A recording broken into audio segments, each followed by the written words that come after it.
Here she is. What day is it? Transfer day. A bit more enthusiastically. We're both terrified. Transfer day. Yay! I've been Sat popping bubble wrap because I'm so stressed. I've got the badge on. I'm ready. Right, so we're on our way. It is just gone 10:30 and our transfer scheduled for 11:30. We have been up since 8 because we were told we were going to get a call from the embryologist and we haven't had one. So we're hoping no news is good news. You never really know. But obviously we're at least expecting there's something to transfer, otherwise it would be pretty harsh to make us turn up. So yeah, very nervous, and not nervous for the procedure, I don't care about that, just nervous for what's ahead of us really, and also what the embryologist is going to say, but looking forward to getting there and getting to the next step of this journey. How do you feel, Muriel? fantastic. All our transfers have been on Wednesday. This is our 4th transfer, again on a Wednesday, which means we have to test on a Sunday. So we don't really like that because we think we're kind of cursed when it comes to Wednesdays. But it's the 28th of April, not a particularly significant date for us. We've had previous transfers, one on my birthday, one on our anniversary. That didn't get us very far, so we're all for insignificant dates. So here we go. We are here. This is hell. How do you feel? Hell. Are you ready? Oh yeah. Oh yeah. We're ready. We're not.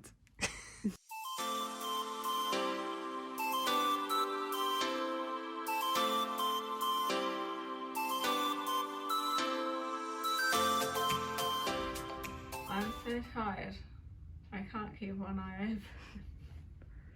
How long was I in that? In there. Yeah, Or in total? In there, 10 minutes. that's not too bad. It was nice. I got to see the 2 embryos on the screen. One was a little bit smaller than the other, but they looked good, which was really cute. And yeah, that's as much as I remember. How was the waiting experience? Long. 10 minutes? For you in theatre, yeah. Yeah. We had good news about the embryos, didn't we? Mm. Both thawed well, both looked good. So, yeah, best case scenario, isn't it, going forward? Yeah. So now we have to wait and see. I can only open one eye at the moment. I'm still really tired. But I'm glad it's done. And we can move to the next stage now. Yeah, exactly. See what I'm saying? I can only open one eye. I'm so tired, I could just go back to sleep. That's it. All done. Had a bit of blood spillage in the hand, so waiting for them to take that out. We have 2 photos. They said it was an accident. They were only meant to print 1, but we got 2. So yeah, all set. Still feeling very groggy. So very, very tired, but looking forward to my McDonald's on the way home. And she's been the best. No, she's been a fighter. I know, she's been the best. The focus is always on me and my medicine and my physical health, mental health, but you don't understand the extent to which this one goes through it and supports. So I'm very lucky. I don't like that. All set. We're going to get changed now and start our heading home.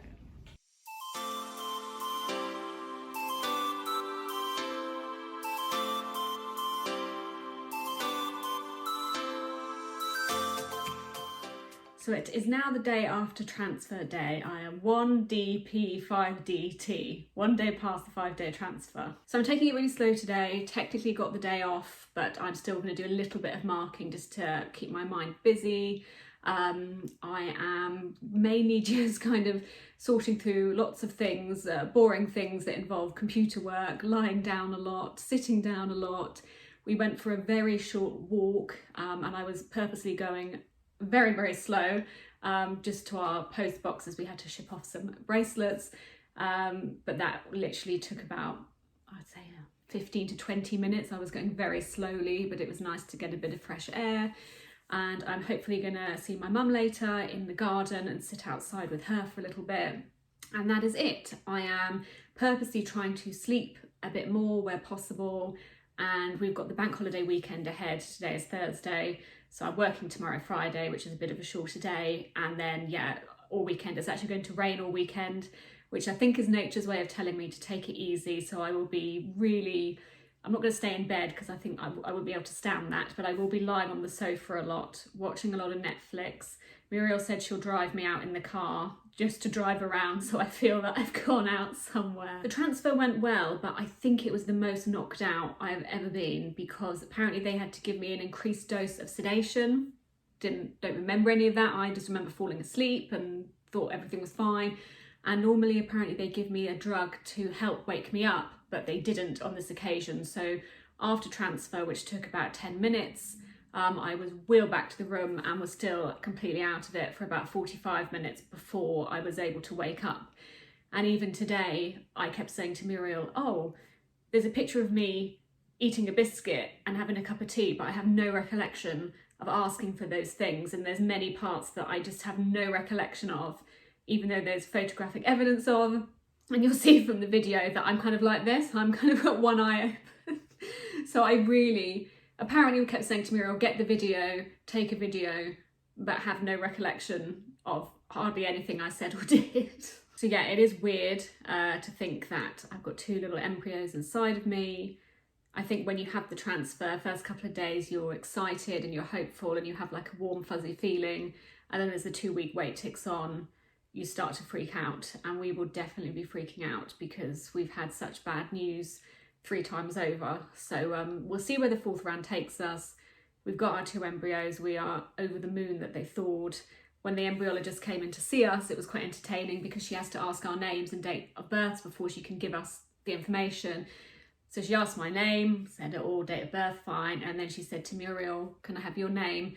And Muriel struggled. She was like, because she was so stressed. She just wanted to find out whether we had the embryos there and that they thawed okay. And the embryologist was in hysterics and said, did you just find this one on the street? Are you actually together? Because she doesn't seem to know what her own name is. So that was quite entertaining. Muriel did remember her name in the end. So that was good news. And both embryos thawed well. All seemed fine.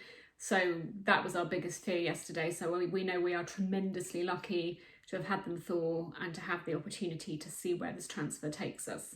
So here we go into the 2-week wait. I'm going to just do little bits of filming so you can see kind of what we've been doing, which won't be very exciting. And then the next update will be the day before we test. We do test 11 days past the 5-day transfer, but we might cave and test a day early at 10 days past. We're going to see how we do. So here is the 2-week wait.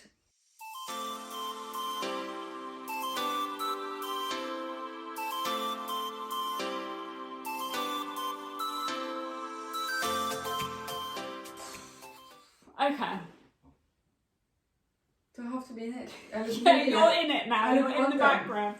I was basically meant to say, here goes the 2-week wait, have loads of very short clips of us like drinking cups of tea and walking next to trees and saying hallelujah. But I'm now going in another direction because stuff has changed. So today we are 3DP 5DT. What does that mean? 3 days after the transfer of a 5 days embryo. Yeah, 3 days past the 5-day transfer. And I requested a blood test to check my progesterone levels, which I really had to push for. I wanted it on the day of transfer. The clinic said, no, that's meaningless. It has to be 2 days after the transfer because then you'll have been on the progesterone for 7 days. So we pushed for this blood test, even though they said it's pointless, it's not really representative, blah, blah, blah. We had a progesterone blood test on our last transfer, which is our 3rd, but this was after we'd lost the pregnancy. So we'd been on progesterone, which was the intramuscular one, by then probably about 2 weeks. Longer, probably about 17 days, let's say. My progesterone levels were very, very high. So we kind of thought, looks like my progesterone levels are high. However, I just want to get this blood test closer to transfer to make sure that they are indeed where they should be. Lo and behold, we get a call today, 3 days after the transfer, to say your progesterone is too low. Only marginally, not chronically low, but still below where it should be. People are calling me whilst I'm making this video. I'm just waiting for them to It go. looks like I'm so mean, like I'm laughing at the progesterone being too low.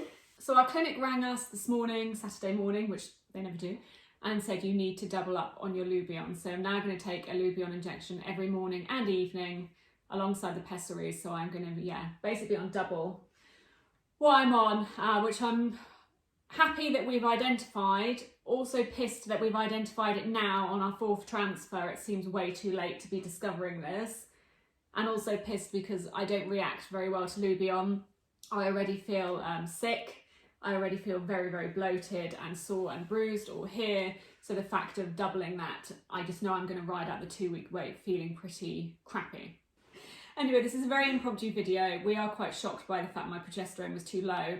But as I always say, I'm just desperate to document this, every step of this, because if anyone ever watches this and thinks, oh, I didn't have that test, I didn't check that, my clinic didn't advise that, please check it, check everything you can as early as you can. I don't want anyone else to be like us and be on their 4th transfer or God knows what transfer because their clinic haven't suggested certain tests, and progesterone is obviously hugely important.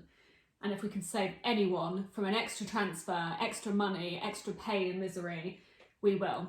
So that's been the revelation of our 2-week wait so far. So now we will go to the montage bit. Oh no, we actually won't go to the montage bit because I've got to go back to the clinic next week on Tuesday to have another progesterone test. So I will actually update on Tuesday, by which point we will be 6 days. 6 days, Yeah, by which point we'll be 6 days past 5-day transfer, and we'll see how the levels are looking shortly after that. I bloody hope they've gone up because now it's just... Well, that'd be silly. If they don't go up, that'd be really silly, Anna. Apparently it'll be really silly if they don't go up. So yeah, let's do a little bit of a montage, shall we? Shall we see what we do for the next couple of days over the bank holiday weekend? We'll have a nice little 30 seconds of drinking a cup of tea, standing by a tree, watching some television, and then we'll go back to the progesterone blood test. What do you reckon? Yeah. Here we go.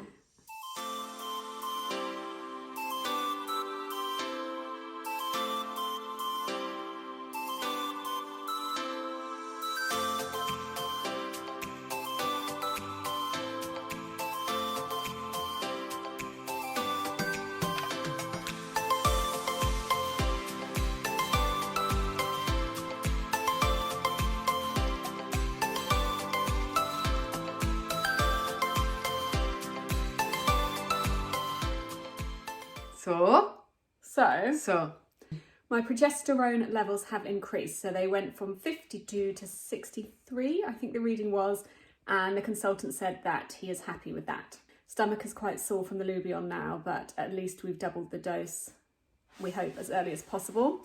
Today is Friday. We are 9 days past, and our official test date is Sunday. So we're going to end this video here. It has been an interesting 2-week wait. Tough, it gets tougher I think with every cycle. So if you want to see what happens next, you can go to our official test day, results day video, see how the next chapter of this story unfolds. Bye.